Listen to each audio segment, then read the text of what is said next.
안녕하세요. 이번 저널 미팅을 맡게 된 석사과정 이승원입니다. 제가 발표할 논문은 Errors can elicit an error positivity in the absence of an error negativity. Evidence for independent systems of human error monitoring입니다.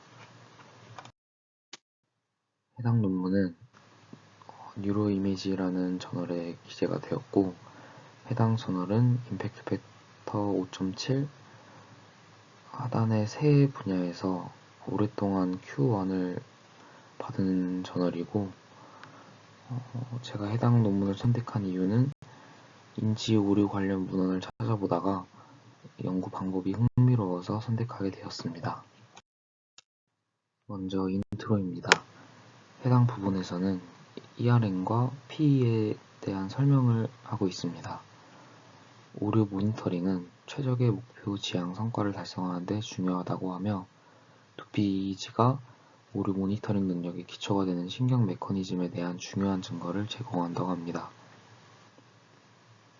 ERN은 전두 중심 전극에 대한 음의 편향으로 잘못된 응답 후 약 50ms의 최고조로 달하는 성분입니다.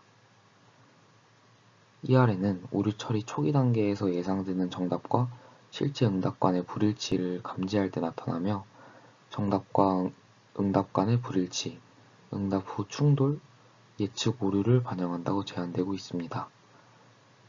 PE는 ERN 뒤에 정수리에서 약 200에서 500ms 사이에 발생하는 양성 성분입니다.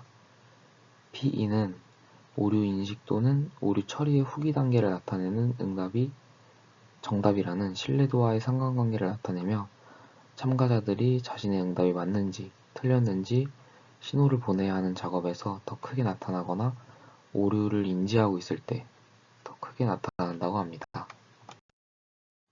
해당 문단에서 저자는 ERN과 PE의 기능적 중요성에 대한 광범위한 연구에도 불구하고 이들의 관계는 여전히 불분명하다고 말하고 있습니다. 두 구성 요소가 인과관계가 있는지 조사한 연구는 거의 없다고 합니다. 이 두 구성 요소의 관계에 대한 가설이 두 가지가 있는데, 첫 번째는 ERN이 나중에 나타나는 PE를 위한 오류 모니터링의 기초를 제공한다는 것입니다. 두 번째는 ERN과 PE는 서로 다른 오류 감지 메커니즘이 존재하고 서로 독립적으로 진행될 수 있다는 것입니다. 현재까지 이 두 성분을 직접 테스트하는 시도는 거의 이루어지지 않았다고 합니다. 다음 문단에서는 이 연구의 목표에 대해 설명하고 있습니다. 이 연구의 목표는 ERN과 PE가 오류를 감지하기 위해 서로 다른 유형의 정보에 의존하는지 여부를 조사함으로써 오류 모니터링의 독립적인 메커니즘을 반영한다는 아이디어를 직접 테스트하는 것이라고 합니다. 좀 더 구체적으로, 저자는 ERN이 발현되기 위해서는 오류를 감지하기 위한 피드백과 같은 올바른 응답의 표현이 필요하지만 PE는 그렇지 않다는 가설을 세웠다고 합니다. ERN은 올바른 응답과 실제 응답 사이의 불일치 또는 응답 후 충돌을 감지한 결과로 가정되므로 반드시 올바른 응답의 피드백이 필요합니다. 반면에 PE에 의해 반영된 오류 탐지는 인지적, 감각적 처리와 같은 소스를 기반으로 하기 때문에 피드백과 같은 올바른 응답의 표현이 필요하지 않은 것입니다. 따라서 해당 연구에서는 피드백 정보가 생략되더라도 오류 감지가 가능한 패러다임을 구축했습니다. 이러한 조건에서는 가설대로라면 PE는 관찰되어야 하지만 ERN은 관측되지 않아야 합니다. 해당 문단에서는 연구 방법과 가설을 요약해주고 있고, 자세한 연구 방법에 대해서는 뒤에서 설명드리도록 하겠습니다. 다음으로 메소드입니다. 24명의 오른손잡이 피검자를 모집했고 4명의 데이터가 노이즈 이슈로 인해 분석에서 제외되었다고 합니다. 아래 그림은 이 연구에서 사용한 패러다임 그림입니다. 플랭커 태스크를 살짝 변형해서 사용했고 5개 문자열 중 가운데 타겟 문자만 주시하고 응답하는 태스크입니다. 문자로는 P, W, M, V, X, K가 사용되었고, 그림은 태스크의 한 트라이얼을 나타내고 350ms 동안 픽세이션이 나타나고 문자열이 제시됩니다. 이 문자열은 설정된 SMI 시간이 지나면 타겟 문자가 그림과 같이 마스킹 처리되고, 피험자가 응답을 하면 검은 화면이 나타나 1200ms 이후에 다음 트라이얼이 시작됩니다. 정답 입력으로 사용한 키는 S, D, F고, 각 키마다 그림과 같이 두 개의 타겟 문자가 정해져 있어 피험자는 문자열의 가운데 문자를 보고 이것에 해당하는 키를 누르는 것입니다. SMI는 240, 128, 0ms 이렇게 세 가지 조건으로 구성되었고, 따라서 240과 128 SMI는 타겟 문자가 제시된 후 마스킹 처리되지만 0 SMI는 처음부터 마스킹돼서 제시가 됩니다.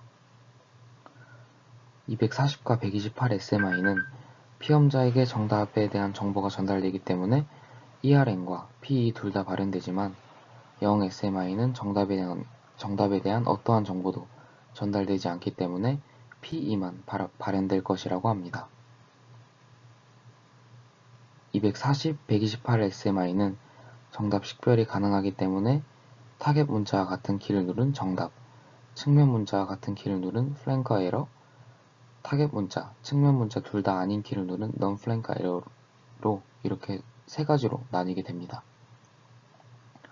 0 SMI는 정답 식별이 불가능하기 때문에 측면 문자를 보고 유추를 해야 되고, 따라서 측면 문자와 같은 키를 누른 플랭커 에러, 측면 문자와 다른 키를 누른 non 플랭커 게스로 나뉘게 됩니다. 한 블록당 각 SMI 조건마다 24 트라이얼, 그래서 총 72 트라이얼이 진행됐고 12블럭이 진행됐다고 합니다. 72개의 뇌파 채널과 EOG를 측정을 하였고 1024Hz의 샘플링 레이즈로 측정을 하고 512Hz로 다운샘플링을 진행했다고 합니다. 그리고 0.5에서 30Hz 사이로 밴드패스를 적용했다고 합니다. 분석 방법입니다. ERP는 -200에서 600ms로 F폭을 진행하고 -150에서 -50ms로 베이스라인 코렉션을 적용해 주었습니다. 노이즈가 심한 트라이얼은 제거를 해주고 ICA를 통해 EOG를 제거했다고 합니다. ERN은 0에서 100ms 사이의 전도 중앙 영역의 활동을 분석했고, PE는 200ms에서 500ms 사이의 두정 중앙 영역의 활동을 분석했다고 합니다. 타임 프리퀀시 분석은 -1500에서 1500ms로 F폭을 진행하고 -350에서 -50ms로 베이스라인 코렉션을 적용해 주었습니다. 노이즈 제거는 ERP와 동일하게 진행했고 컴플렉스 시누소달 웨이블렛 컨볼루션을 통해 분석했다고 합니다.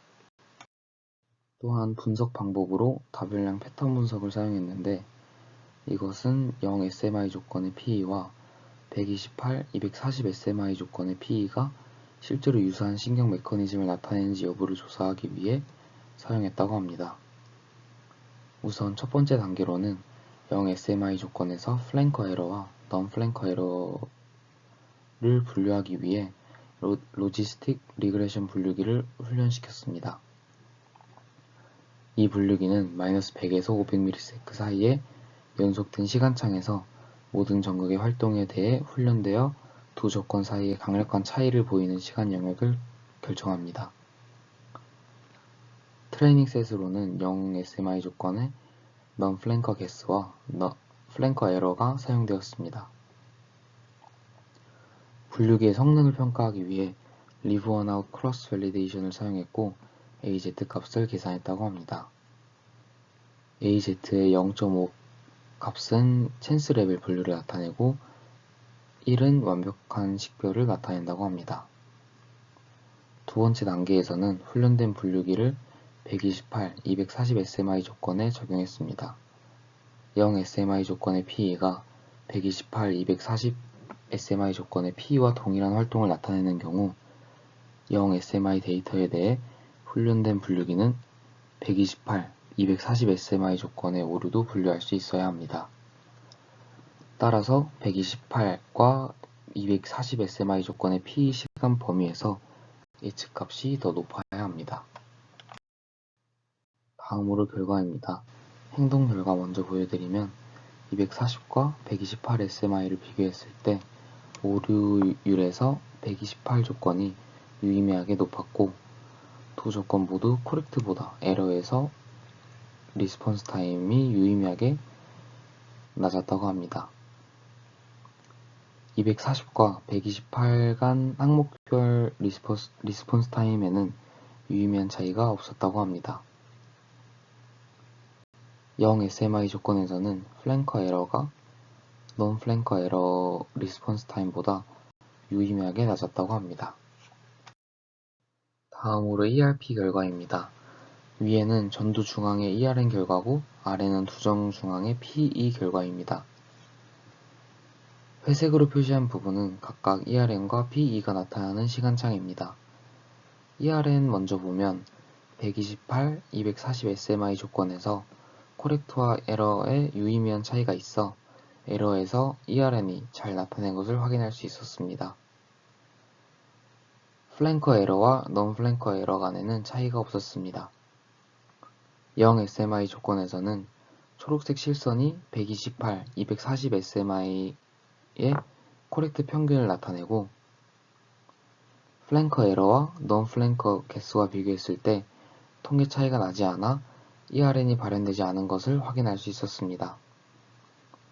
PE 결과를 보면 128과 240SMI에서 에러와 코렉트 간의 유의미한 차이가 나타나면서 에러에서 PE가 잘 나타난 것을 확인할 수 있었고 플랭커 에러와 non 플랭커 에러 간의 차이는 없었다고 합니다.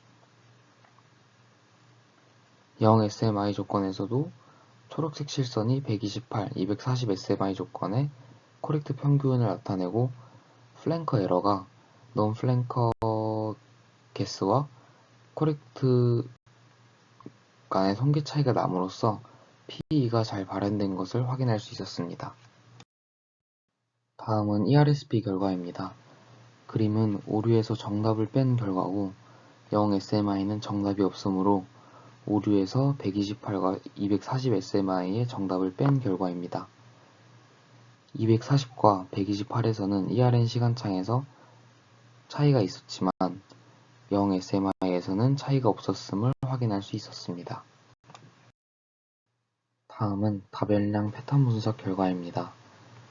왼쪽 훈련 결과를 보면 0 SMI 조건의 플랭커 에러와 non 플랭커 개수 간의 분류가 PE 시간창에서만 유의미한 수준에 도달한 것을 확인할 수 있었고 이는 플랭커 오류와 non 플랭커 개수에 대한 PE의 차이를 보인 앞선 결과와 유사합니다. 오른쪽 결과는 훈련된 분류기를 128과 240SMI 데이터에 적용한 결과고 정답 시행보다 플랭커 에러와 non 플랭커 에러 예측값이 더 컸습니다. 이러한 결과는 동일한 오류 관련도의 활동이 0 SMI 조건의 PE와 128, 240SMI 조건의 PE의 기초가 됨을 명확하게 보여준다고 합니다. 마지막으로 디스커션입니다. 본 연구에서는 ERN과 PE 간의 관계를 조사하는 데 새로운 방식으로 접근했습니다. 또한 앞선 결과들을 통해 ERN이 없을 때 PE가 나타날 수 있음을 입증함으로써 ERN과 PE가 오류 모니터링의 두 가지 독립적인 시스템을 반영한다는 것을 증명했습니다. 현재 결과는 PE가 출현하는데 ERN이 필요하지 않다는 것을 시사하지만 ERN이 PE가 발현하는 데 기여할 수 있는지 여부는 불분명하기 때문에 추가 연구가 필요하다고 합니다. 본 연구에서 좀 아쉬웠던 부분은 제가 오류 관련하여 고주파수 대역의 변화를 조사하고 있기도 하고 다른 ERN PE 관련 연구를 보면 저주파수뿐만 아니라 베타 대역까지 조사를 하는데 본 연구의 ERSP 결과에서는 저주파수 대역의 결과만 보여줘서 좀 아쉬웠습니다. 이상으로 발표를 마치도록 하겠습니다. 들어주셔서 감사합니다.